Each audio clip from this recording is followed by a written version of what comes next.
L'évolution de ta relation avec 3 cartes, d'accord?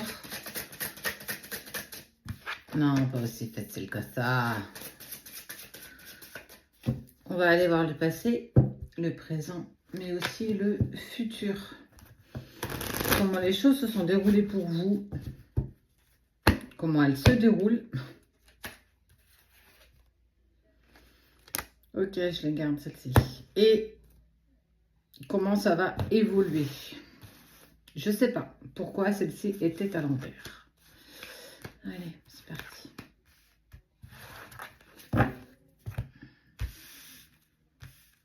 Le passé. Le temps.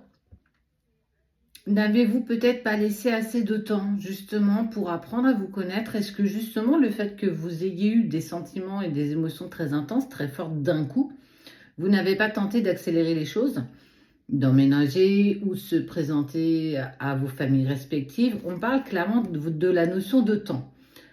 Soit, pour moi, j'ai vraiment cette question où est-ce que vous avez vraiment laissé faire le temps ou bien les choses ont été plus compliquées, en tout cas on s'est laissé happer et que malheureusement on a avancé un petit peu trop vite. En tout cas, on te parle d'enlever le voile d'illusion sur le retour. Le présent, bah écoute, je ne vais rien t'apprendre de spécifique, on te parle de silence. Tu es dans le silence, il ne se passe plus grand-chose, voire rien du tout. Et on sent que c'est compliqué, on sent que ça prend beaucoup de place. Et qu'aujourd'hui, justement, peut-être tu doutes de ce potentiel retour. Tout dépend du parcours et surtout du contrat karmique, cherchez le mot, du contrat karmique que tu as avec cette personne. Même si parfois tu as gravement envie de l'oublier, tu as très envie de passer à autre chose, pourquoi tu n'y parviens pas? Pourquoi c'est compliqué? Ça prend beaucoup de place en fait.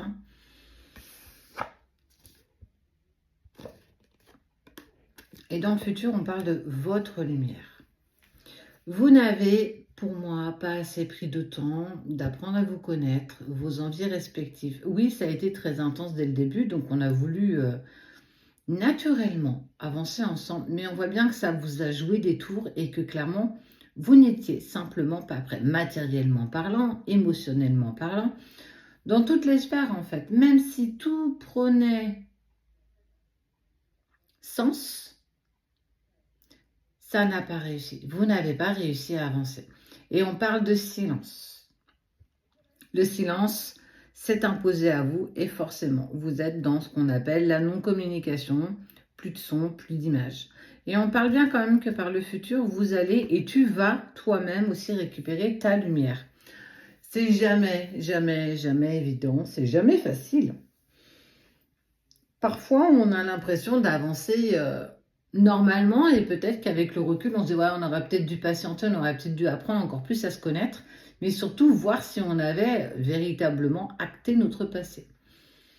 Ça ne s'est pas passé comme ça, c'est que ça a forcément un sens. Quand on parle de futur et quand on parle de la lumière qui va venir et d'enlever ce potentiel voile d'illusion concernant le retour, parce que tu as envie de l'oublier, tu as envie de passer à autre chose, mais il y a toujours une partie de toi qui a envie du retour et inverse pour l'autre.